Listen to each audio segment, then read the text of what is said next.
올 수 없어요. 엄마 괜찮으시잖아요. 아내가 생일 파티를 준비했는데 손님들을 그냥 둘 수 없어요.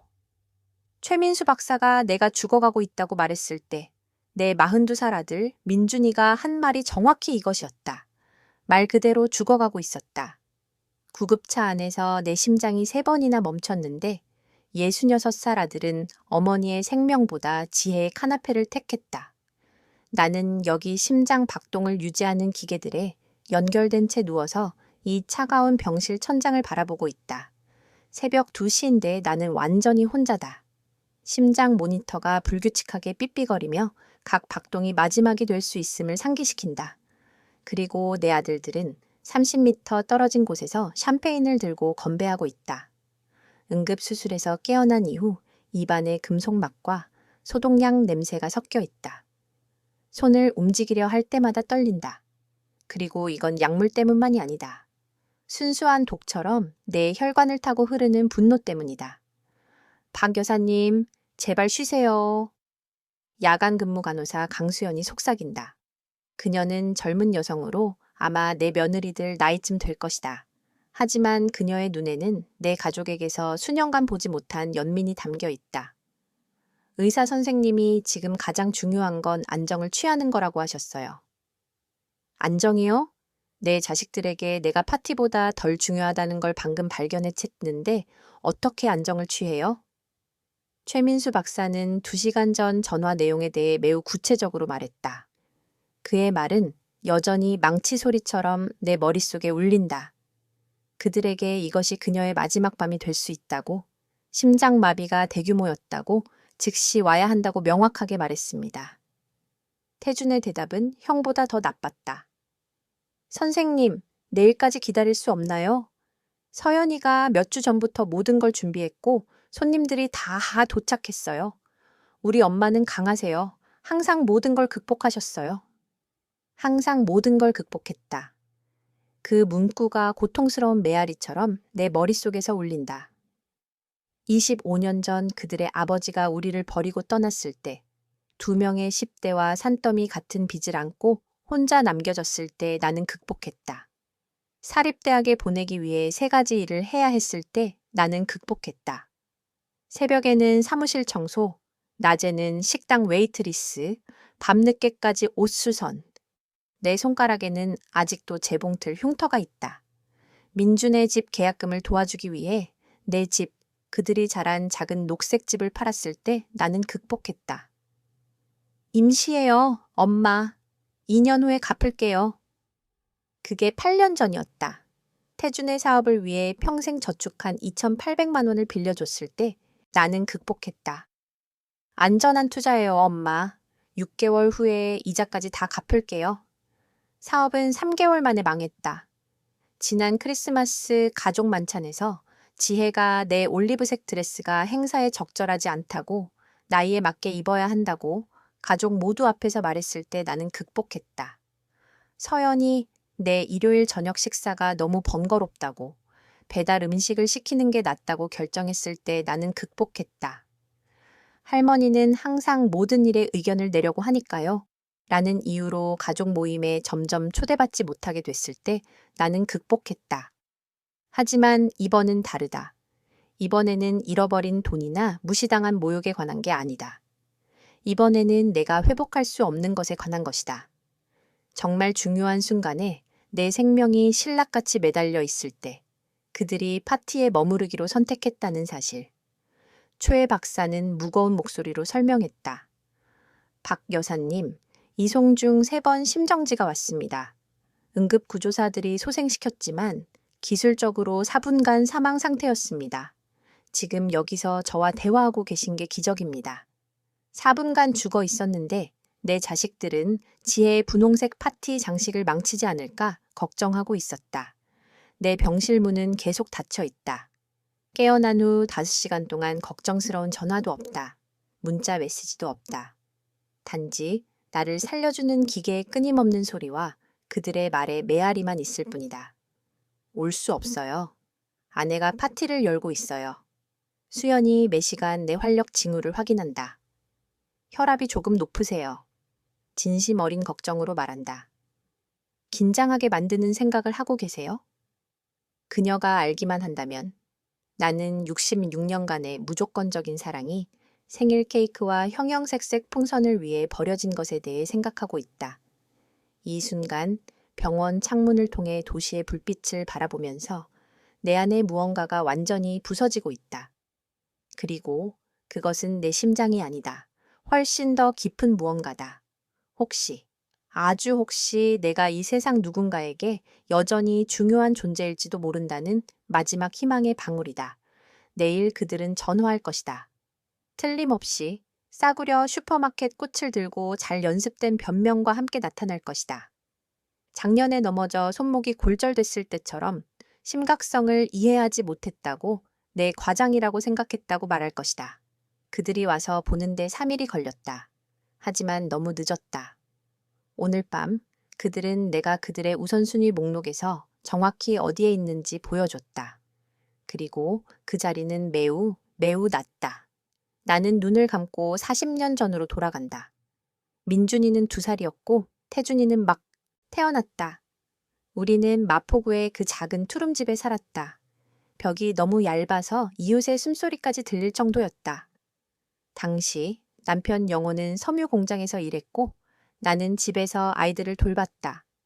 아기 파우더 냄새와 중고로 산 플라스틱 욕조에서 목욕시킬 때 그들의 깔깔거림 소리가 완벽하게 기억난다. 민준이는 항상 나한테 딱 붙어 있었다. 엄마, 엄마. 하루 종일 반복하며 통통한 작은 다리로 집안을 따라다녔다. 태준이는 더 독립적이었지만 아플 때는 내 그림자가 되어 어머니에게서 배운 자장가를 불러달라고 했다만 했다. 내 아이들을 위해서라면 뭐든지. 주말에 시장에서 팔기 위해 새벽 3시까지 옷을 만들면서 스스로에게 말했다.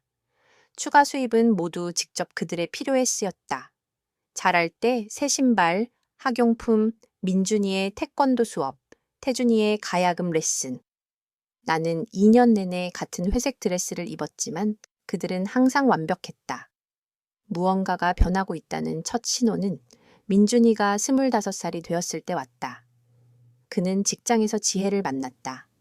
완벽한 미소와 항상 흠잡을 데 없는 매니큐어를 한 계산적인 여자였다. 그가 그녀를 처음 저녁 식사에 데려왔을 때 그녀는 내 집을 마치 황폐한 부동산을 평가하듯 살펴봤다. 수진 어머님, 눈에 닿지 않는 미소로 말했다. 민준이랑 저 올해 크리스마스는 저희 집에서 보내면 안 될까요? 저희 가족은 뿌리 깊은 전통이 있고 제 어머니는 특정한 방식으로 하는데 익숙하세요. 그 크리스마스 나는 25년 만에 처음으로 혼자 식사했다. 사놓은 칠면조는 일주일 동안 냉장고에 손도 대지 않고 있었다. 민준에게 저녁이 어땠냐고 물었을 때 정말 대단했어요, 엄마. 지기엔의 집은 정말 멋져요. 식당이 잡지에서 나온 것 같고 음식은 장모님이 정말 요리를 잘하세요. 마치 30년간 그를 위해 요리한 것이 아무것도 아닌 것처럼. 태준이는 2년 후 같은 패턴을 따랐다. 서연은 지혜와 달랐다. 더 미묘한 조작이었다. 그녀는 나를 직접 배제하지 않았다. 단지 작은 의견들을 말했고 그것들이 빗방울처럼 쌓여 불안의 웅덩이를 만들었다. 오, 수진 어머님, 빨간 스웨터 정말 예쁘네요. 겸손한 미소로 말했다. 정말 빈티지하네요, 그렇죠? 저는 항상 태준 오빠한테 우리 나이 여성들은 가끔 옷장을 업데이트해야 한다고 말해요. 또는 수십 년간 완성해온 유명한 라자냐를 준비했을 때. 좋아요, 어머님. 근데 제 소화에는 좀 무거워요. 저는 더 가볍고 현대적인 음식을 선호해요. 태준이가 제 요리 스타일에 익숙해졌어요. 가족 저녁 식사 초대가 점점 뜸해지기 시작했다. 처음에는 서연이 컨디션이 안 좋아서 조용히 지내는 게 좋을 것 같아요. 그 다음에는 아이들 숙제가 많아서 조용히 있어야 해요. 마침내 그들은 그냥 나를 초대하지 않았다. 평생 이웃이었던 경숙이가 어느 날 오후 커피를 마시며 솔직하게 말했다. 수진아, 며느리들이 아들들로부터 너를 밀어내고 있어. 이건 가장 오래된 이야기야. 나는 이 영화를 1000번도 더 봤어. 하지만 나는 믿기를 거부했다. 좋은 애들이야, 경수가. 가족에 적응할 시간이 필요할 뿐이야. 적응? 결혼한 지 5년이 됐는데, 수진아. 이미 적응했어. 그들은 너를 응급 상황에만 나타나고 조용히 떠나는 할머니로 적응시킨 거야. 그녀 말이 맞았지만 인정하기엔 아팠다. 나는 내 자식들의 삶에서 이방인처럼 느껴지기 시작했다.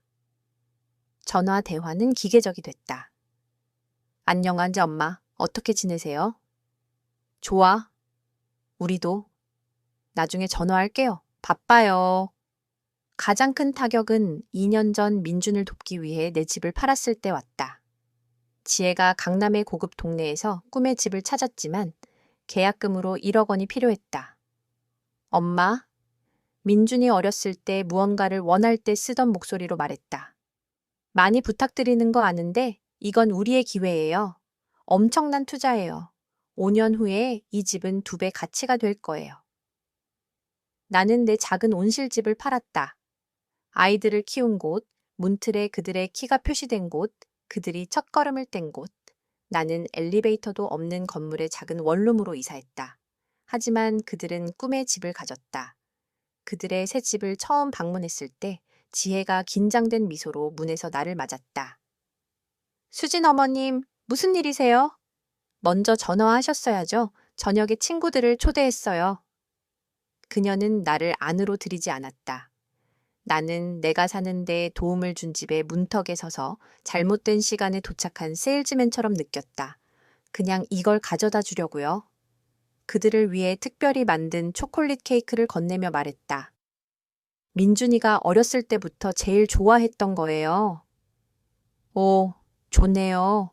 근데 저희 지금 건강하게 먹으려고 노력 중이에요. 민준이 고콜레스테롤 진단받은 후로 정말 조심하고 있어요. 그녀는 케이크를 마치 오염된 것처럼 들고 있었다. 그날 밤 나는 울면서 잠들었다. 내 아들이 콜레스테롤 문제가 있었는데 나는 우연히 문과 대화를 통해 알게 됐다. 내가 사는 데에 도운 집의 문과 대화를 통해. 태준이와는 상황이 달랐지만 똑같이 고통스러웠다. 그는 항상 형보다 더 직설적이고 덜 외교적이었다.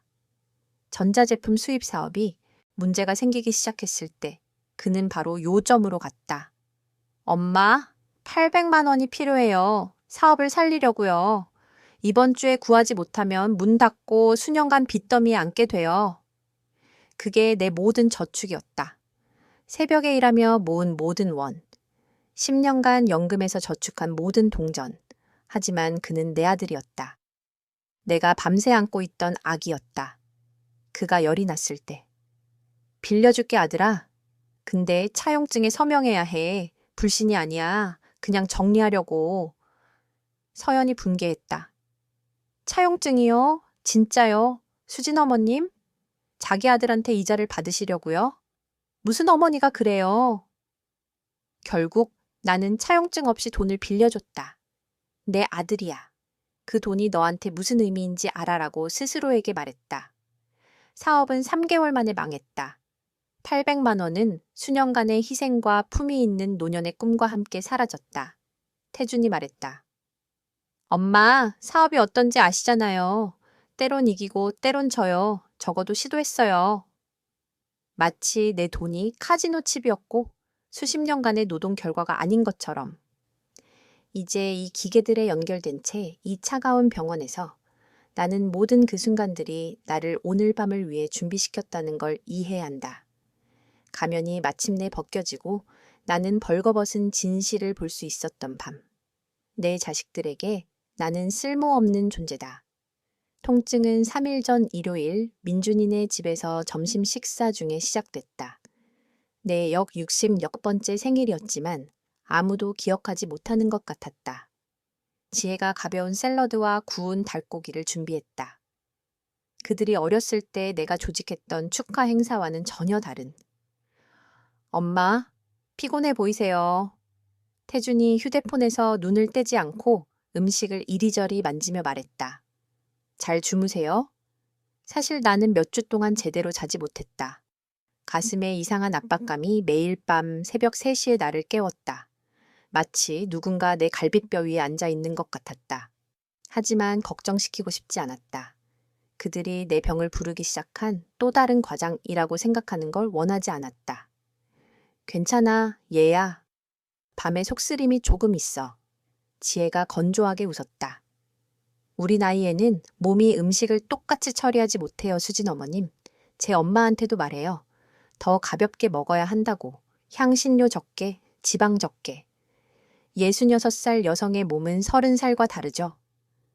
그날 오후 떠날 준비를 하면서 서연이 도착해 내 심장을 그녀도 모르게 부셔버린 소식을 가져왔다. 맞춰봐요. 드디어 제 생일 파티 날짜 잡았어요. 이번 수요일에 롯데호텔 연회장에서 할 거예요. 몇 달 동안 준비했어요. 수요일? 내 실제 생일은 일요일이었는데 아무도 언급하지 않았다. 수요일, 그들은 최대한의 성대함으로 서연을 축하할 예정이었다. 정말 멋질 거예요. 서연이 흥분하며 계속했다. 시내 최고의 케이터링 서비스를 고용했어요. 라이브 음악, 테마 장식이 있고 50명 이상의 손님들이 이미 확정했어요. 태준 오빠가 120만 원짜리 황금색 드레스를 사주었겠어요. 120만 원짜리 드레스. 내가 2년 동안 옷에 쓰는 돈보다 많다. 나는 침묵을 지켰다. 가슴의 압박감이 내가 6개월 동안 쓰는 돈을 하룻밤에 쓴 것에 자랑스러워하는 내 아들을 보며 강렬해지는 것을 느꼈다. 엄마, 당연히 초대됐어요. 태준이 말했지만 그의 어조는 진심 어린 바람보다 강제된 예의처럼 들렸다. 근데 우아한 행사라는 거 아시잖아요. 서연이가 직장에서 많은 중요한 사람들을 초대했어요. 메시지는 분명했다. 오세요. 하지만 우리를 당황하게 하지 마세요. 화요일 밤 서연의 대규모 축하 행사 하루 전 가슴 압박감이 견딜 수 없게 됐다. 왼팔이 쑤셨고 침대에서 몸을 구부리게 만드는 메스꺼움이 있었다. 밤 11시에 민준에게 전화했다. 엄마, 무슨 일이에요? 지금 영화 보는 중이에요. 얘야, 많이 아파. 가슴 통증이 사라지지 않아. 뭐 드셨어요? 캐모마일 차. 아마 스트레스일 거예요. 서연이 파티 때문에 긴장하셨나 봐요. 내일 축하 행사 끝나고 들를게요. 전화를 끊으며 나는 그 어느 때보다 외로움을 느꼈다.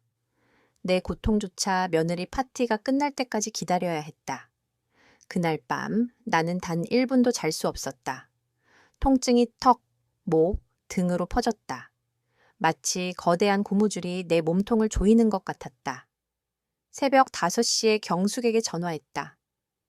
얘야, 그거 좋아 보이지 않아. 내 증상을 듣고 말했다. 내가 가서 병원에 데려갈게. 안 돼, 경숙아. 오늘 수요일이야. 서연이 파티야. 망치고 싶지 않아. 뭘 망쳐, 수진아? 심장마비 증상을 설명하고 있잖아. 파티가 내 생명보다 중요하다고 생각해? 알고 보니 그랬다. 알고 보니 내 자식들에게 파티가 내 생명보다 중요했다. 경숙이 새벽 6시에 내 원룸에 도착했고 침대 가장자리에 앉아 식은땀을 흘리며 숨쉬기 힘들어하는 나를 발견했다. 지금 당장 병원 가야 하해. 진정한 친구들만이 가진 단호함으로 말했다. 병원 가는 택시 안에서 통증이 견딜 수 없을 정도로 강렬해졌다. 마치 칼이 내 가슴 중앙에 찔려 천천히 비틀어지는 것 같았다. 나는 경숙의 손을 온 힘을 다해 쥐었다. 버텨, 수진아. 거의 다 왔어. 응급실에서 모든 일이 매우 빠르게 일어났다. 심전도는 걱정스러운 불규칙성을 보였다. 혈압은 하늘을 찌르고 있었고 심장 효소 수치는 의사들이 이미 의심하던 것을 확인했다. 대규모 심장마비를 겪고 있었다. 즉시 수술해야 합니다. 최 박사가 수술실로 데려갈 들것을 준비하며 말했다. 전화할 가족이 있습니까? 가까운 가족. 통증과 약물로 목이 메인 목소리로 나는 자식들의 번호를 줬다. 제발 긴급하게 지금 와야 한다고 말해주세요. 경숙이 수술실로 데려갈 때까지 내 손을 잡고 있었다. 나올 때까지 여기 있을게. 얘야, 혼자가 아니야. 하지만 나는 혼자였다. 마취제를 투여하면서 내가 마지막으로 생각한 것은 내가 생명을 위해 싸우는 동안 파티 준비를 하고 있는 내 자식들이었다. 6시간 후 깨어났을 때 수연이 활력 징후를 확인하고 있었고 경숙이 내 침대 옆 의자에서 자고 있었다. 내 자식들은 눈에 띄게 부재했다. 내 아이들이 전화했어요. 내가 물은 첫 번째 것이었다. 수연의 표정에서 이미 답을 알았지만 의사 선생님이 수술 중에 그들과 통화했어요. 3번 심정지가 왔고 상황이 위중하다고 즉시 와야 한다고 설명했어요. 내 심장은 이미 약한데 더욱 쪼그라들었다. 그래서 뭐라고 했어요? 수연이 대답하기 전에 망설였다. 분명히 이 배신의 전령이 되고 싶지 않았다. 하지만 나는 전체의 진실을 들어야 했다. 큰아들이 매우 중요한 파티에 있다고, 손님들을 버릴 수 없다고, 어머니가 항상 강하셨다고, 회복하실 거라고 확신한다고 했어요. 눈물이 통제할 수 없이 내 뺨을 타고 흘러내렸다. 수술 후 신체적 고통만이 아니었다. 120만 원짜리 황금색 드레스와 우아한 카나페를 가진 서연의 파티가 내가 그들을 키우는 데 바친 모든 세월보다 가치 있다는 걸 발견한 고통이었다. 막내 아들은 수연이 부드럽게 계속했다. 축하 행사 끝나고 내일 아침에 올 수 있냐고 물었어요. 경숙이 내 우는 소리를 듣고 깨어나 즉시 침대 가까이 왔다. 얘야, 무슨 일이야? 어디 아파? 모든 게 아파. 경수가. 평생을 바친 두 자식이 어머니가 밤을 살아남을지 알기보다 파티를 선호하는 게 아파. 그 순간 새벽 3시에 병실 천장을 바라보며 내 자식들이 30m 떨어진 곳에서 샴페인으로 건배하는 동안 나는 영원히 모든 것을 바꿀 결정을 내렸다.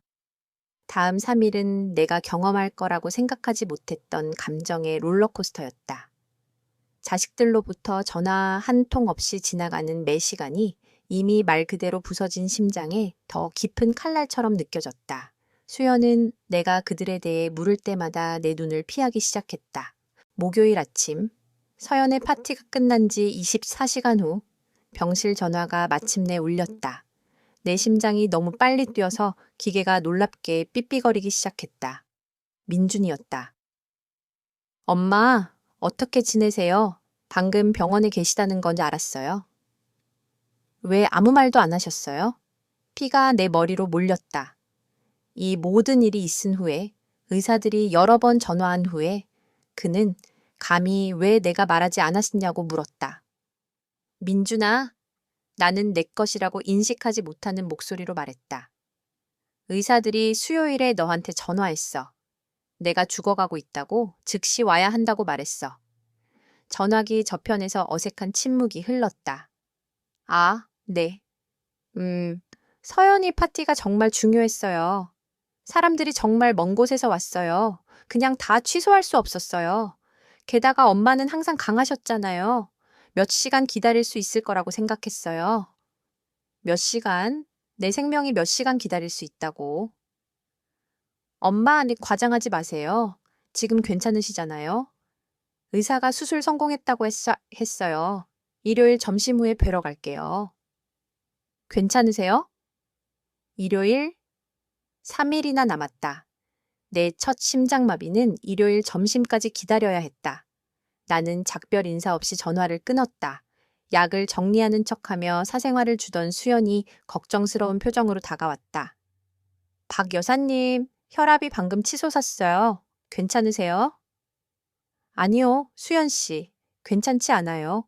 그리고 앞으로도 절대 괜찮지 않을 것 같아요. 그날 오후 태준이 도착했지만 혼자가 아니었다. 성공적인 축하 행사 후 빛나는 서연과 함께였다. 그녀는 파티에서 입은 드레스와 어울리는 금색 귀걸이를 하고 있었고 화장은 완벽하게 발라져 있었다. 나는 반면 기름진 머리, 얼룩진 병원 가운, 팔에서 나온 튜브를 가지고 있었다. 어머님, 어떠세요? 정말 놀라셨죠? 서연이 눈까지 닿지 않는 미소로 말했다. 태준 오빠가 무슨 일인지 말했어요. 제 파티날 하필 이런 일이 생기다니 정말 재수 없었네요. 그렇죠? 재수 없다. 마치 내 심장마비가 그녀의 축하 행사를 망치려고 계획된 불편한 일인 것처럼. 파티 정말 대단했어요, 엄마. 태준이 내 침대에서 가장 먼 의자에 앉으며 말했다. 장식 봤어야 했는데. 서연이 정말 대단했어요. 60명 넘게 왔어요. 서연 상사랑 제 직장 중요한 고객들도요. 그는 내가 생명을 위해 싸우는 동안 파티에 대해 이야기하고 있었다. 장식과 맺은 중요한 인맥에 대해. 어떻게 느끼세요? 서연이 물었지만 그녀의 어조는 짧고 긍정적인 대답을 기대하는 것 같았다. 우리가 예상한 것보다 훨씬 나아 보이네요. 요즘 의사들은 기적을 일으키잖아요. 그렇죠? 3번 심정지가 왔어요. 나는 그들의 반응을 관찰하며 말했다. 기술적으로 4분간 죽어 있었어요. 태준이 의자에서 불편하게 움직였다. 근데 이제 끝났잖아요, 엠자. 엄마. 중요한 건 살아계시고 회복 중이라는 거예요. 중요한 건 나는 반복했다. 내가 죽어가는 동안 너희는 카나페를 먹고 손님들과 웃고 있었다는 거. 수진 어머님, 저희한테 죄책감 느끼게 하시는 건 공평하지 않아요. 서연이 눈살을 찌푸렸다. 그렇게 심각한 줄 몰랐어요. 게다가 병원에 있어봤자 뭘 하겠어요? 우리 의사도 아닌데 저희가 도움이 될 수 있는 곳에 있는 게 나았어요. 엄청난 돈과 노력을 들인 파티를 준비하는데요. 도움이 되다고? 파티를 조직하는 게 죽어가는 시어머니를 동행하는 것보다 더 유용했다는 거. 엄마, 저희 얘기했는데요. 태준이 끼어들었다. 앞으로 더 도와드리기로 했어요. 일요일마다 점심 먹고 들를 수 있어요. 그리고 급한 일 있으면 언제든 전화하세요. 근무 시간이나 중요한 약속 있을 때만 아니면요. 일주일에 한 번 점심 후에 중요한 약속이 없으면 바로 그 순간 막내 아들이 내가 마치 그의 일정에 재분배되어야 할 짐인 것처럼 말하는 걸 보면서 내 안에 무언가가 결정적으로 부서졌다. 내 심장이 아니었다. 이번에는 훨씬 더 깊은 무언가였다. 혹시 아주 어딘가에 내가 이 모든 세월 동안 그들에게 심은 사랑의 어떤 것이 남아 있을지도 모른다는 마지막 희망의 조각이었다. 있잖아. 이상하게 차분한 목소리로 그들에게 말했다. 너희 말이 맞아. 죄책감 느낄 필요 없어. 둘 다 눈에 띄게 긴장을 풀었다. 내가 그들의 관점을 이해했다고 생각하며 죄책감을 느낄 필요가 없어. 나는 계속했다. 왜냐하면 죄책감을 느끼려면 양심이 있어야 하는데 너희는 분명히 오래전에 양심을 잃어버렸으니까. 서연의 표정이 즉시 변했다. 수진 어머님, 무례하실 필요 없어요. 저희 할 일이 1000개나 있는데도 어머님 응원하러 왔잖아요. 응원하러. 나는 웃었지만 내 웃음에는 유머가 없었다. 너희는 아픈 어머니를 방문했다고 말할 수 있도록 최소한의 사회적 노력을 이행하러 왔어. 너희가 하루의 선행을 했다는 걸 알고 편하게 잠들 수 있도록. 태준이 분명히 짜증을 내며 일어났다. 엄마, 부당해요. 왜 일찍 못 왔는지 설명했잖아요. 서연이 파티는 우리 미래에 중요했어요. 엄마가 건강 문제 생길 때마다 우리 인생을 취소할 수 없어요. 건강 문제 생길 때마다. 마치 심장마비가 관심을 끌기 위해 정기적으로 걸리는 감기인 것처럼. 내 말이 맞아, 아들아. 이상한 평온함이 나를 장악하는 것을 느끼며 말했다. 너희 인생을 취소할 수 없지. 그리고 나도 앞으로 절대 요구하지 않을 거야. 서연이 자신이 이겼다고 생각하며 미소 지었다. 이해해 주셔서 다행이에요, 맞지? 어머님, 가족 관계에서 건강한 경계가 중요해요. 건강한 경계. 감정적 유기를 설명하는 흥미로운 방법이었다. 그들은 또 10분 정도 머물렀다.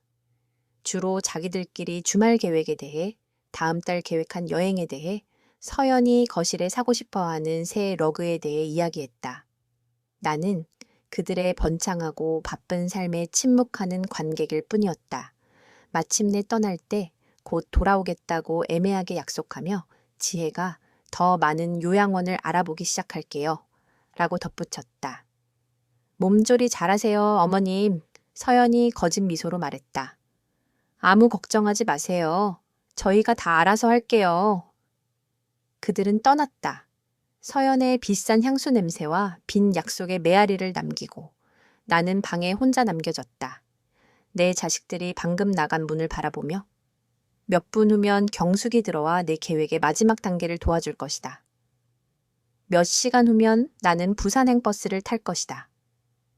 내일이면 병원 침대는 비어 있을 것이고 내 자식들은 그들의 삶을 영원히 바꿀 편지를 읽고 있을 것이다. 심장마비 이후 처음으로 나는 진심으로 미소 지었다. 행복의 미소가 아니라 해방의 미소였다. 마침내 자신의 삶이 배은망덕한 자식들의 감정적 편안함보다 가치 있다고 결정한 여자의 미소였다. 수연이 오후 검진을 위해 들어왔다. 방문 후 기분이 어떠세요, 박 여사님? 자유로워요, 수연 씨. 수십 년 만에 처음으로 완전히 자유로워요. 자유요? 뭐로부터요? 나 자신 말고는 아무에게도 중요하지 않다는 환상으로부터요. 오후 6시, 경숙이 항상처럼 정시에 도착했다. 그녀는 내 원룸에서 싸온 옷이 든 작은 가방과 현금 2,800만 원을 가져왔다. 새로운 삶 준비됐어, 얘야? 준비된 것보다 더 준비됐어, 경수가. 내가 모르고 수년간 이 순간을 기다려왔어. 저녁 식 시 병원 복도들이 비워지기 시작하고 야간 교대가 더 편안한 루틴에 자리 잡으면서 경숙과 나는 내 삶을 영원히 바꿀 계획을 실행에 옮겼다. 66세에 이렇게 많은 아드레날린을 느끼는 게 이상했다. 마치 집에서 도망치는 10대처럼 자신의 운명을 장악하는 나이 든 여자가 아니라. 정말 이걸 하고 싶어, 수진아? 경숙이 그녀가 내 원룸에서 가져온 옷을 입는 걸 도와주며 마지막으로 물었다. 여기를 떠나면 돌아올 방법이 없어. 경숙아, 나는 40년 동안 돌아갈 방법이 없었어. 내 자식들이 나보다 중요하다고 결정한 날부터 돌아갈 방법이 없었어. 이번이 수십 년 만에 처음으로 무언가를 향해 나아가는 거야. 무언가로부터 도망치는 게 아니라. 나는 작년에 산 다크 그린 드레스를 입었다. 그 색이 나한테 어울리지 않는다고 지혜가 말한 후로 한 번도 입지 않았던 것. 오늘은 완벽해 보였다. 새로운 희망의 색이었다. 새로운 시작에. 수연이 우리가 조율한 정확한 순간에 들어왔다. 그녀의 교대 근무는 8시에 끝났고 그녀는 계획의 가장 민감한 부분, 내 출발에 대한 공식 기록 없이 병원을 떠나는 것을 돕기로 동의했다. 박 여사님, 준비되셨어요? 내 언니가 주차장에서 서명해야 할 모든 법적 서류를 들고 기다리고 있어요. 내 인생에서 어떤 것에 대해서보다 더 준비됐어요. 나는 침대 옆 서랍에서 편지를 꺼내 베개 위에 놓았다. 명확하게 보이도록. 그것은 내 자식들의 이름이 깔끔한 필체로 쓰인 흰 봉투였다. 너무 순진하고 단순해 보였지만 나는 그 4장의 종이가 그들이 내 존재를 무시하며 만든 편안한 세상을 파괴할 것임을 알았다. 경수가 기억하지? 내일 오후까지 기다렸다가 이걸 줘. 그러면 혼란이 터지기 전에 부산에 도착해서 조금 자리 잡을 시간이 있어. 완벽하게 기억해, 얘야. 내일 오후 5시에 민준이네 집에 가서 저 편지 줄게. 그리고 네가 어디 있냐고 물으면 정확히 네가 말한 대로 할게. 모른다고. 우리는 일반 방문객처럼 병원 복도를 걸었다. 방문 시간 후 떠나는. 수연은 이 시간을 선택하는데 매우 영리했다.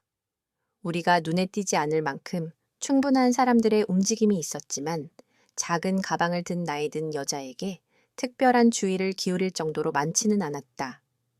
주차장에서 사라, 수연의 언니를 만났다.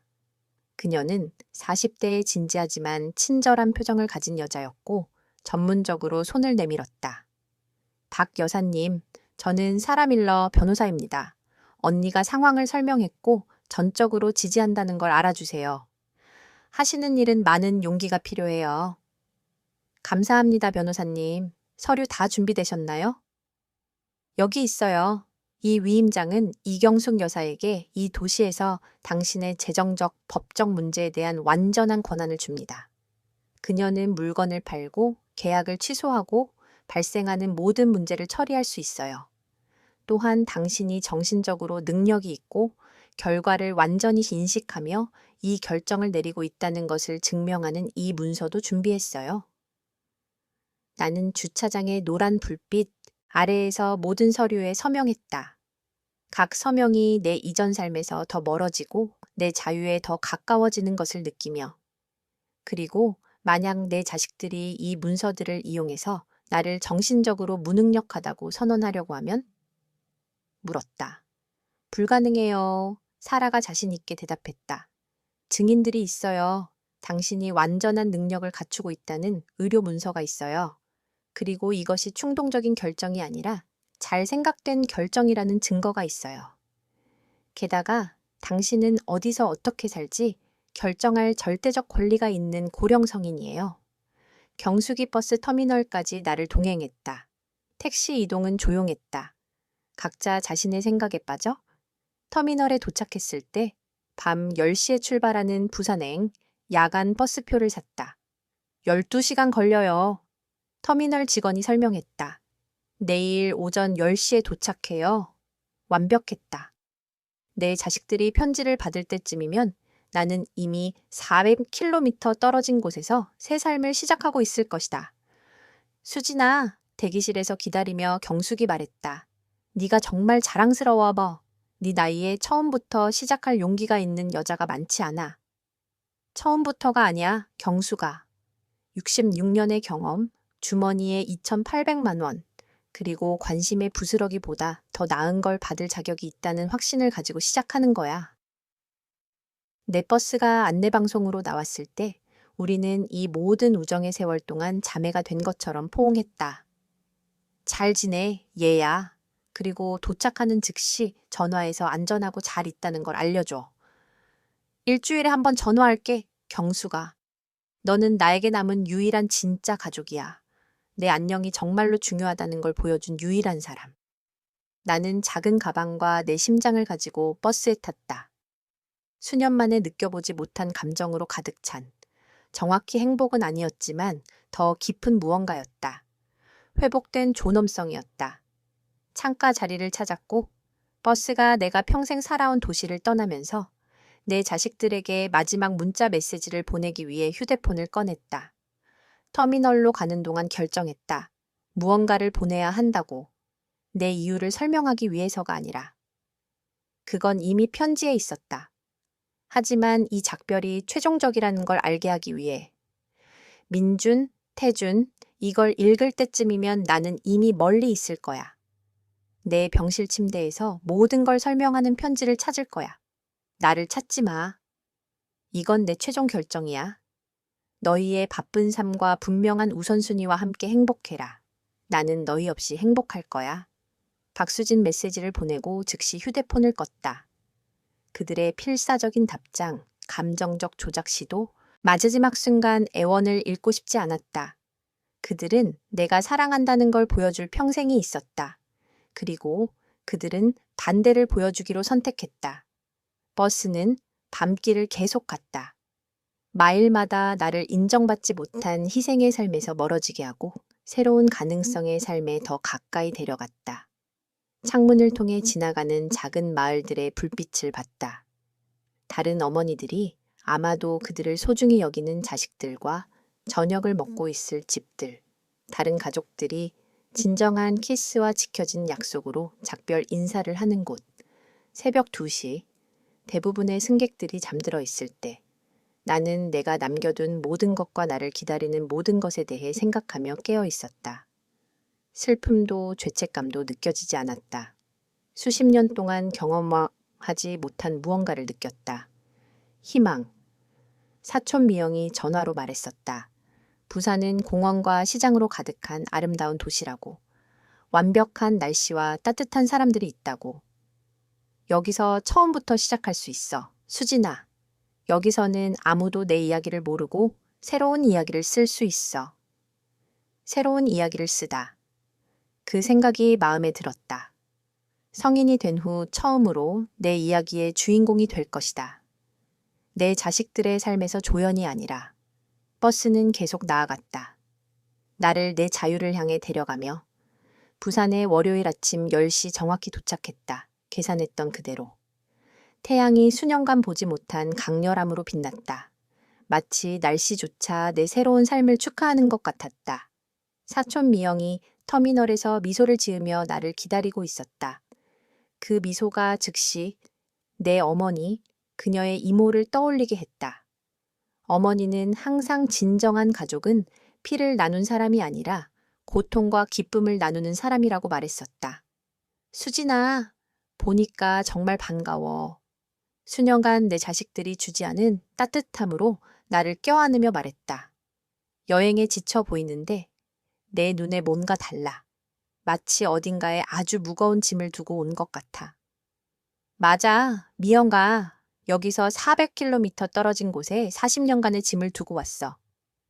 그녀의 집으로 가는 동안 미영은 부산 생활에 대해 이야기했다. 몇 푼이면 신선한 채소를 살 수 있는 시장에 대해, 우리 나이 여성들이 매일 아침 운동하고 교류하는 공원에 대해, 노인을 위한 댄스 클래스에 대해, 경험 많은 사람들을 위한 파트타임 일자리 기회에 대해. 여기서는 아무도 임신 6세에 다시 시작한다고 판단하지 않아, 수진아. 이 도시는 재탄생 이야기로 가득 차 있어. 그녀의 집은 정확히 그녀가 설명한 그대로였다. 크고 빛으로 가득하고 장미, 제스민, 레몬나무가 공기를 향기로 채우는 뒷마당이 있었다. 내 방은 정원이 내려다 보이는 창문이 있었고 라벤더 향이 나는 하얀 시트에 침대가 있었다. 필요한 만큼 여기가 내 집이 될 거야, 수진아. 그리고 영원히 머물기로 결정하면 그건 내게 영광일 거야. 그날 첫날 오후 미영이 어린 시절을 떠올리게 하는 집밥을 준비하는 동안 나는 기다리고 있던 전화를 받았다. 경숙이었다. 수진아, 방금 편지 전달했어. 네가 상상한 그대로였어. 모든 것 말해줘, 경수가. 그들이 어떻게 반응했는지 알아야 해. 오후 5시에 민준이네 집에 도착했어. 조용한 가족 저녁을 하고 있었어. 내 편지가 있다고 말했을 때 지혜가 눈을 굴리며 또 엄마의 과장이겠죠. 이틀 동안 안 찾아갔다고라고 말했어. 나는 쓴웃음을 지었다. 내 편지조차 과장으로 여겼구나. 하지만 민준이가 읽기 시작했을 때 얼굴이 완전히 변했어. 수지나 종이처럼 창백해졌어. 큰 소리로 읽기 시작했고 모두 완전히 침묵했어. 끝났을 때 서연이 비명을 질렀어. 이건 진짜 일수가 돼서 없어. 어머니들은 자식을 버리지 않아. 그리고 태준이 필사적으로 내 전화번호를 누르기 시작했어. 그들이 어디 있냐고 물었을 때 뭐라고 했어? 정확히 네가 요청한 대로. 모른다고. 네가 편지 전달만 부탁했고 어디로 가는지 말하지 않았다고. 민준이가 격분해서 내가 아무것도 모를 리 없다고 소리쳤어. 우리가 아주 좋은 친구라고. 하지만 나는 단호했어. 내가 떠날 때 어땠어? 황폐했어, 수진아. 하지만 그들 얼굴에서 본 건 슬픔이 아니었어. 공포였어. 뭔가를 영원히 잃었고 그게 자기들 잘못이라는 걸 깨달은 공포. 그날 밤 새 침대에 누워서 창문으로 들어오는 제스민 향기와 함께 내 자식들로부터 수십 통의 부재중 전화와 문자 메시지를 받았다. 하나도 답장하지 않았지만 전부 읽었다. 엄마, 제발 전화 주세요. 우리 이야기할 수 있어요. 민준 수진 어머님, 이건 말도 안 돼요. 어머니들이 그냥 사라질 수 없어요. 지혜 엄마, 화가 나신 거 이해해요. 근데 이건 극단적이에요. 돌아오세요. 다 고칠 수 있어요. 태준 어머님, 과잉 반응하시는 것 같아요. 저희 어머님 사랑해요. 그냥 바쁜 삶이 있을 뿐이에요. 서연 메시지는 며칠간 계속됐다. 점점 더 필사적으로, 더 애원하며 그들이 잃은 것의 크기를 더 인식하게 됐다. 엄마, 병원 갔는데 침대가 비어 있었어요. 의사가 퇴원 안 하고 떠나셨대요. 이건 건강에 위험해요. 민준 제발, 엄마, 적어도 괜찮으시다는 걸 알려주세요. 정말 걱정돼요. 태준 수진, 어머님, 생각해봤는데 많은 부분에서 맞으세요. 우리 변할 수 있어요. 제발 돌아오세요. 지혜하지만 변화하기엔 너무 늦었다. 후회하기엔 너무 늦었다. 그들은 40년간 변할 수 있었다. 40년간 나를 소중히 여길 수 있었다. 40년간 내 삶이 중요하다는 걸 보여줄 수 있었다. 나는 그들에게 두 번째 기회를 주지 않을 것이다. 부산 도착 3주 후 나는 이미 수십 년 동안 몰랐던 평화로 채워지는 루틴을 확립했다. 일찍 일어나 내 나이의 여성들 그룹과 공원에서 산책했다. 그들은 마치 평생 친구처럼 나를 환영했다. 도심 부티크에서 파트타임 일을 찾았다. 내 경험과 좋은 취향을 감사하는 여성들을 돕는 일. 오후에는 문화센터에서 그림 수업을 들었다. 항상 하고 싶었지만 자식들을 위해 희생하느라 너무 바빠서 시간이 없었던 것. 10년은 젊어 보여, 수진아. 어느 날 오후 정원에서 함께 그림을 그리며 미영이 말했다. 자유가 여성에게 할 수 있는 일이 놀라워. 그녀 말이 맞았다. 재탄생한 것처럼 느꼈다. 마치 66년간의 희생이 내가 마침내 나 자신이 될 수 있는 이 새로운 삶을 위한 준비였던 것처럼. 한 달 후 댄스 수업에서 박 선생님을 만났다. 그는 70세 호라비, 은퇴자, 친절한 눈과 쉬운 웃음을 가진 사람이었다. 우리 사이에 로맨틱한 건 아무것도 없었지만 나를 존중과 감탄으로 대하고 내 대화와 존재를 소중히 여기는 남자의 동행이 좋았다. 수진 씨, 어느 날 오후춤 후에 그가 말했다. 무엇이 당신을 부산으로 데려왔는지 모르겠지만 좋은 일이었으면 해요. 왜냐하면 당신의 도착은 분명히 우리 모두에게 좋은 일이었으니까요. 내 자식들의 메시지는 점차 필사적에서 애원으로, 애원에서 분노로, 분노에서 체념으로 줄어들었다. 일주일 전에 받은 마지막 메시지. 엄마, 이게 정말로 원하시는 거라면 존중해요. 그냥 괜찮고 행복하시다는 걸 알고 싶어요. 엄마가 떠나신 후 많은 걸 깨달았어요. 그리고 말씀하신 모든 게 맞았어요. 언젠가 용서해 주실 수 있기를 바라요. 민준 용서하다. 어쩌면 언젠가 용서할 수 있을 것이다. 하지만 절대 잊을 수 없다. 그리고 분명히 절대 관심의 부스러기를 구걸하던 어머니로 돌아가지 않을 것이다. 부산 도착 6개월 후 화창한 아침에 정원에서 커피를 마시며 내 자식들을 이름으로써 얻은 모든 것을 되돌아봤다. 존엄성을 얻었다. 자존감, 진정한 우정, 새로운 경험, 그리고 내가 원하는 대로 마지막 몇 년을 살 가능성. 다른 사람들이 기대하는 대로가 아니라 내 전화가 울렸다. 주간 전화로 경숙이었다. 어떻게 지내, 얘야? 점점 더 행복해 보여. 그 어느 때보다 좋아, 경수가. 어제 대학 문학 강좌에 등록했어. 상상해봐. 60년 6세에 항상 사랑했지만 나를 소중히 여기지 않는 자식들을 키우느라 너무 바빠서 할 수 없었던 걸 공부할 거야. 그렇게 들리니 정말 기뻐, 수진아. 그리고 그들 소식 들었어? 가끔 소셜미디어에 사진 올리는 거 봐. 바쁜 삶, 중요한 파티, 긴급한 약속을 계속하고 있어. 차이점은 이제 신경 쓰는 척할 필요가 없다는 거야. 그날 밤 시작한 일기를 쓰면서 내 인생의 가장 용감한 결정을 되돌아봤다. 쉽지 않았다. 외로움의 순간들이 있었다. 나를 사랑하는 가족이 있다는 환상을 그리워하는 순간들. 하지만 그런 순간들은 점점 덜 빈번해졌다.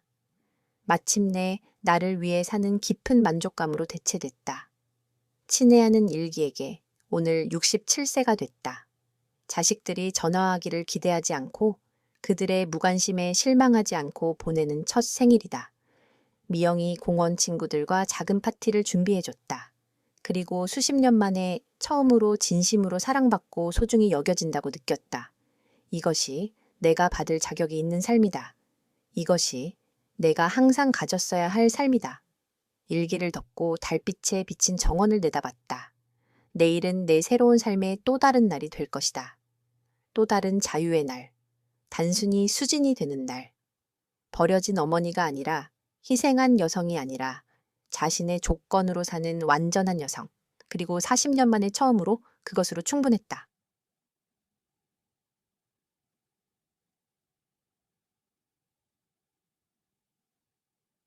서울 민준의 집.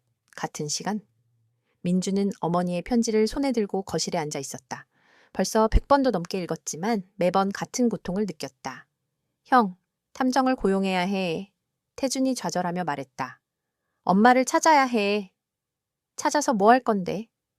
민준이 지친 목소리로 대답했다. 강제로 돌아오게 할 거야? 엄마는 분명했어. 우리한테 두 번째 기회를 주고 싶지 않대. 지혜가 소파에서 불편하게 움직였다. 수개월간 처음으로 그녀는 죄책감을 느꼈다. 진짜 죄책감을. 내가 너무 심했던 것 같아. 조용히 인정했다. 어머님께.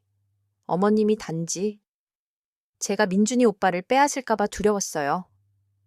엄마가 나를 빼앗으려던 게 아니었어. 민준이 말했다. 엄마는 단지 내 삶의 일부이고 싶었던 거야. 그게 다였어. 서연이 태준의 손을 꽉 잡았다. 우리 정말 끔찍했어요. 그분이 심장마비를 겪고 있었는데 우리는 파티에 있었어. 태준이 그녀의 말을 끊었다. 120만 원짜리 드레스와 우아한 카나페가 엄마보다 중요했어. 방은 무거운 침묵에 빠졌다. 우리가 할 수 있는 일이 뭐가 있을까? 지혜가 마침내 물었다. 아무것도. 민준이 편지를 테이블 위에 조심스럽게 놓으며 대답했다. 엄마가 67년의 삶에서 가장 용감한 결정을 내렸어. 그리고 우리는 그 결정에 살아야 해. 하지만 우리 엄마야. 태준이 항의했다. 엄마였어. 민준이 수정했다. 우리가 파티가 엄마의 생명보다 중요하다고 결정했을 때 우리는 엄마를 잃었어. 이제 그냥 결과와 함께 살아야 해. 태준은 장문으로 걸어가 서울의 불빛을 바라봤다. 어딘가 이 도시에서 또는 어쩌면 완전히 다른 도시에서 그의 어머니가 그들 없이 새로운 삶을 살고 있었다. 그리고 처음으로 그는 그녀가 행복하기를 진심으로 바랐다. 그들이 그녀에게 줄 수 없었던 행복을. 부산, 미영의 집. 수지는 침실 창문에서 바다를 바라보고 있었다. 내일 그녀는 공원 친구들과 함께 해변에 갈 것이다. 다음 주에는 문학 강좌가 시작된다. 다음 달에는 박 선생님이 클래식 음악 콘서트에 초대했다. 그녀의 삶은 가능성으로 가득 차 있었다. 40년 만에 처음으로. 휴대폰이 울렸다. 민준의 또 다른 메시지였다. 하지만 이번에는 달랐다. 엄마, 저희가 변호하고 돌아오시기를 기다리는 걸 멈췄어요. 엄마가 평화와 행복을 찾으셨기를 바래요. 그게 어디든 누구와 함께든 엄마를 사랑해요. 항상 사랑할 거예요. 하지만 이제 우리가 그 사랑을 받을 자격이 없다는 걸 이해해요. 행복하세요, 엄마. 정말로. 민준 수지는 메시지를 읽고 부드럽게 미소 지었다. 슬픔의 미소가 아니라 평화의 미소였다. 마침내 그들은 이해했다. 마침내 그녀는 자유로웠다. 그녀는 휴대폰을 서랍에 넣고 침대로 걸어갔다. 내일은 새로운 날이었다. 새로운 시작, 새로운 가능성.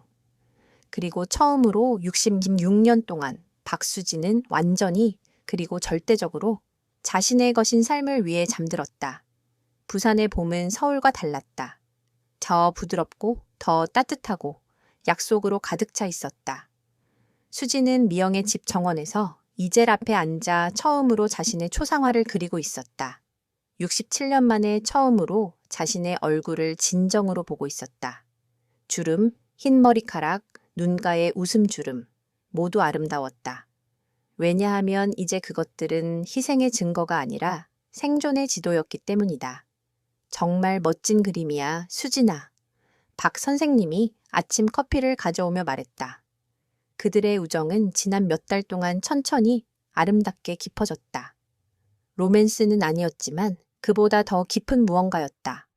상호 존중과 진정한 동반자 관계. 고마워요, 박 선생님. 제 인생에서 처음으로 제 얼굴에서 평화를 봐요. 그의 손이 그녀의 어깨에 부드럽게 놓였다. 평화를 넘어서야. 당신은 빛나고 있어요, 수진 씨. 여기 온 이후로 매일 더 빛나고 있어요. 부티크에서의 일은 단순한 직업 이상이 되었다. 김 사장님이 그녀를 부매니저로 승진시켰다. 당신은 단순히 옷을 파는 게 아니에요, 수진 씨. 당신은 여성들이 자신의 아름다움을 다시 발견하도록 돕고 있어요. 당신처럼요. 문학 강좌는 개시였다. 이상, 윤동주, 한용운의 시를 공부했다. 교수님이 어느 날 말했다. 박 여사님, 당신의 에세이는 이 강좌에서 가장 강력합니다. 당신은 다른 사람들이 이론으로만 아는 것을 살았어요. 재탄생을요. 하지만 가장 큰 변화는 내면에서 일어났다. 수지는 더 이상 누군가의 어머니, 누군가의 희생양으로 자신을 정의하지 않았다. 그녀는 단순히 수진이었다. 그리고 그것으로 충분했다. 그것으로 충분했다. 서울, 민준의 사무실. 민준은 모니터를 응시했지만 숫자들이 보이지 않았다. 1년이 지났지만 어머니의 부재는 매일 더 날카롭게 느껴졌다. 그의 책상 위에는 어머니가 마지막으로 보낸 문자 메시지에 스크린샷이 액자에 담겨 있었다. 매일 아침 그것을 읽었다. 매일 저녁 그것을 읽었다. 자신이 한 일을 잊지 않기 위해. 형, 태준이 문을 두드렸다. 점심 먹으러 갈래? 미안, 태준아. 오늘은 안 돼. 엄마 생일이야. 태준의 얼굴이 창백해졌다. 68세시겠네. 어디 계신지도 모르는데. 알아. 근데 그게 요점이야, 그렇지? 우리는 몰라. 우리는 알 자격이 없어. 두 형제는 무거운 침묵 속에 앉아 있었다. 지난 1년 동안 그들은 많이 변했다. 지혜와 서연도 마찬가지였다. 상담사가 뭐라고 했어? 태준이 조용히 물었다. 우리가 어머니를 도구로 봤다고. 우리 욕구를 충족시키는 기능으로. 사람으로 욕구와 꿈과 한계가 있는 인간으로 본 적이 한 번도 없었다고. 맞는 말이야. 알아. 그래서 더 아파. 민주는 서랍을 열고 1년 동안 쓴 편지들을 꺼냈다. 52통의 편지. 일주일에 하나씩. 보낸 적 없는 편지들. 주소가 없었기 때문이다. 이거 봐. 가장 최근 것을 태준에게 건넸다. 친애하는 엄마. 오늘 제 딸이 태어났습니다. 지혜와 저는 그녀의 이름을 수진이라고 지었습니다. 당신처럼요. 그녀가 당신의 힘을 가지기를 바라며. 하지만 당신의 고통은 없기를요. 그녀를 품에 안았을 때 저는 처음으로 이해했습니다. 당신이 저와 태준이를 위해 느꼈던 사랑을요. 그리고 그것이 제가 한 일을 1000배 더 나쁘게 만듭니다. 당신은 우리에게 모든 것을 주셨습니다. 그리고 우리는 당신에게 부스러기를 주었습니다. 당신은 당신의 삶을 우리에게 바쳤습니다. 그리고 우리는 파티에 몇 시간도 줄 수 없었습니다. 이제 저도 부모가 되어 당신이 느꼈을 고통의 깊이를 이해합니다. 그리고 제가 그 고통을 야기했다는 것이 저를 죽입니다. 용서를 구하지 않습니다. 용서받을 자격이 없다는 걸 알기 때문입니다. 단지 당신이 행복하기를, 평화롭기를, 자유롭기를 바랍니다. 영원히 당신의 아들, 민준 태준은 눈물을 닦았다. 보낼 거야? 어디로? 엄마가 어디 계신지도 몰라. 그리고 어쩌면 그게 나은 거야. 엄마는 우리의 죄책감 편지를 원하지 않으셔. 엄마는 평화를 원하셔. 우리가 주지 못한 평화. 맞아. 부산, 해운대 해변. 수지는 모래 위에 맨발로 서서 파도가 발을 감싸는 것을 느꼈다. 박 선생님이 옆에 서서 조용히 그녀의 손을 잡았다. 무슨 생각해요? 그가 물었다. 오늘이 제 생일이에요. 68세요. 행복한 생일 수진 씨. 당신은 축하받을 자격이 있어요. 알아요. 그녀가 웃었다. 그게 이상한 거죠? 1년 전만 해도 그렇게 말할 수 없었을 거예요. 하지만 지금은 정말로 그걸 믿어요. 저는 축하받을 자격이 있어요. 사랑받을 자격이 있어요. 행복할 자격이 있어요. 그들에 대해 생각하나요? 당신 아들들? 가끔요. 솔직하게 인정했다. 특히 오늘 같은 날에요. 하지만 더 이상 아프지 않아요. 이제는 단지 슬픔이에요. 그들이 놓친 것에 대한 슬픔, 우리가 가질 수 있었던 관계에 대한 슬픔. 하지만 후회는 아니에요. 저는 떠난 것을 후회하지 않아요. 좋아요. 좋아요. 그들은 침묵 속에서 일몰을 바라봤다. 하늘이 분홍색, 주황색, 금색으로 물들었다. 새로운 시작의 색깔들. 박 선생님, 수진이 조용히 말했다. 네? 고마워요. 제가 다시 사랑받을 가치가 있다는 걸 보여줘서요. 수진 씨, 그가 그녀를 향해 돌아섰다. 사랑받을 가치가 없어진 적이 없어요. 단지 잘못된 사람들에게서 찾고 있었을 뿐이에요. 그는 주머니에서 작은 상자를 꺼냈다. 이건 약혼 반지가 아니에요. 빠르게 말했다. 우리 둘 다 그럴 준비가 안 됐다는 거 봐요. 알아요. 하지만 이건 약속이에요. 당신을 소중히 여기겠다는 약속, 당신을 존중하겠다는 약속, 절대 당연하게 여기지 않겠다는 약속. 상자 안에는 간단한 은반지가 있었다. 작은 새가 새겨져 있었다. 날아오르는 아름다워요. 그녀가 속삭였다. 당신처럼요. 개월 후 부산 시립갤러리. 다음 작품은 재탄생입니다. 지역 작가 박수진 씨의 작품입니다. 갤러리 큐레이터가 수진의 그림을 공개했다. 그것은 자화상이었지만 단순한 자화상이 아니었다. 그것은 변형의 이야기였다. 왼쪽은 어둡고 회색이었다. 여자가 구부정하고 지치고 짐에 짓눌린, 오른쪽은 밝고 컬러풀했다. 같은 여자가 똑바로 서서 빛나고 자유로운. 중앙에는 문이 있었다. 열려있는 문. 그리고 문 위에 한국어로 쓰여 있었다. 용기는 머무는 게 아니라 떠나는 것이다. 박수가 터졌다. 미영이 울고 있었다. 박 선생님이 자랑스럽게 미소 지었다. 그리고 수지는 단순히 완전했다. 전시 후 한 젊은 여성이 그녀에게 다가왔다. 박 선생님, 저는 당신의 이야기를 읽었어요. 지역 신문에서요.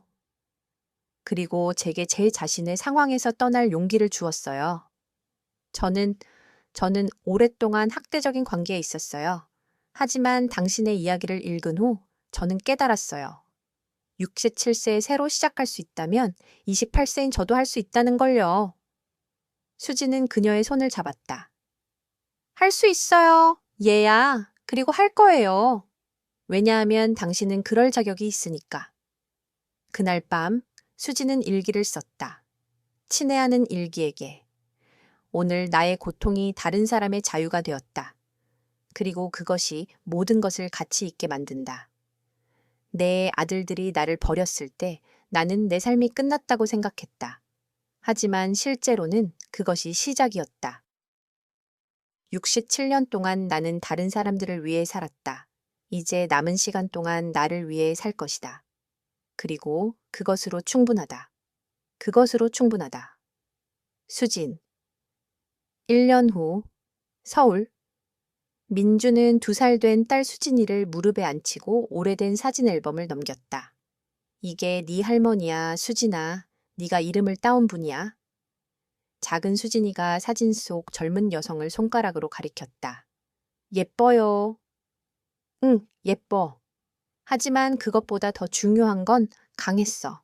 너무 강했어. 지혜가 방에 들어와 남편과 딸 옆에 앉았다.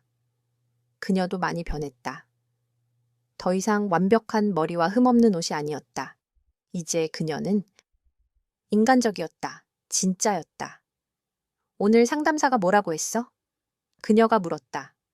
우리가 진전을 이루고 있대. 하지만 용서는 우리 자신에게서 와야 한다고. 엄마로부터가 아니라. 엄마를 다시 볼 수 있을까 생각해? 민주는 긴 시간 동안 말하지 않았다. 그런 다음 창문을 내다봤다. 어딘가 이 광대한 나라에서 그의 어머니가 살고 있었다. 그리고 처음으로 그는 그녀를 찾고 싶지 않았다. 그녀를 찾는 것은 그를 위한 것이지, 그녀를 위한 것이 아닐 테니까. 모르겠어. 마침내 말했다. 하지만 알아야 할 건 만약 우리가 다시 만난다면 그건 엄마의 조건이어야 한다는 거야. 엄마의 시간에, 엄마의 준비가 되었을 때, 만약 그 시간이 온다면, 그리고 만약 그 시간이 오지 않는다면, 그럼 우리가 배운 것을 가지고 살아가야 해. 그리고 우리 딸이 우리를 버려야 할 이유를 절대 주지 않도록 해야 해. 작은 수진이가 사진에 키스했다. 할머니 사랑해요. 민준의 눈에 눈물이 고였다. 나도? 아가야? 나도? 부산, 현재 시간. 수지는 69번째 생일날 아침 거울을 보며 서 있었다. 주름이 더 깊었다. 머리카락이 더 하였다. 하지만 그녀의 눈은 빛났다. 박 선생님이 뒤에서 그녀를 껴안았다. 무슨 생각해요? 제가 더 이상 무언가로부터 도망치지 않는다는 걸요. 저는 무언가를 향해 달려가고 있어요. 뭘 향해? 저 자신을 향해. 그들은 함께 아침 식사를 했다. 미영이 만든 생일 케이크, 공원 친구들로부터의 전화, 부티크 직원들로부터의 선물, 그리고 오후에 예상치 못한 일이 일어났다. 초인종이 울렸다. 문을 열었을 때 거기에 경숙이 서 있었다. 경숙아, 무슨 일이야? 괜찮아? 괜찮아, 수진아. 하지만 네가 알아야 할 게 있어. 그녀는 봉투를 건넸다. 민준이가 이걸 내게 줬어. 내게 전달해달라고 부탁했어. 하지만 명확하게 했어. 이건 답장을 요구하는 게 아니야. 이건 단지 클로저야. 그들을 위한 클로저. 수지는 봉투를 들고 무게를 느꼈다. 그 안에는 52통의 편지가 있었다. 2년간의 편지. 그녀는 그것들을 읽지 않았다. 적어도 당장은 고마워, 경수가 전달해줘서. 읽을 거야? 어쩌면 언젠가 준비되었을 때. 하지만 지금은 아니야. 지금 나는 내 생일을 축하하고 싶어. 나를 사랑하는 사람들과 함께. 그날 저녁 해변에서 박 선생님, 미영, 공원 친구들, 부티크 동료들과 함께 수지는 생일 케이크 앞에 섰다. 소원 빌어, 수진아! 모두가 외쳤다. 그녀는 눈을 감았다. 하지만 빌 것이 없었다. 왜냐하면 처음으로 69년 동안 그녀는 이미 그녀가 필요한 모든 것을 가지고 있었기 때문이다. 자유, 존엄성, 사랑, 그리고 가장 중요한 것, 그녀 자신. 촛불을 불었을 때 모두가 환호했다. 그리고 바람이 그녀의 머리카락을 흔들었고 파도가 해변에 부딪혔고 별들이 떠올랐고 박수진은 마침내 절대적으로 의심의 여지 없이 집에 있었다. 에필로그 5년 후 부산 문학축제에서 74세의 박수진이 자신의 첫 책을 출간했다. 나를 찾아서 67세 재탄생 이야기. 책은 베스트셀러가 되었다. 하지만 그것 때문이 아니라 그것이 의미하는 것 때문에 모든 인터뷰에서 기자들이 물었다. 아들들을 용서했나요?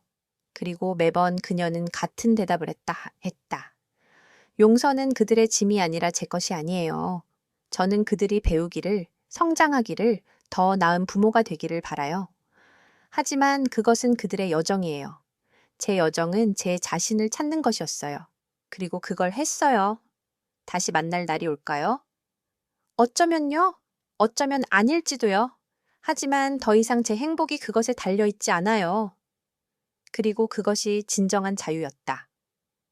이 이야기가 마음에 드셨다면 슈퍼땡스를 보내 저를 지원해주세요. 그러면 이런 이야기를 더 많이 쓸 수 있습니다. 미리 정말 감사합니다. 당신이라면 어떻게 하시겠어요? 이 사람의 입장이라면? 당신의 생각이 정말 궁금해요. 댓글로 알려주세요. 항상 여러분의 생각이 궁금합니다. 아, 그리고 이 이야기를 어디서 들으셨는지 알려주세요. 이런 인생 이야기를 더 듣고 싶으시다면 영상에 좋아요를 누르고 채널을 구독해주세요. 더 많은 이야기가 당신을 기다리고 있습니다. 큰 포옹을 보내며 다음에 만나요.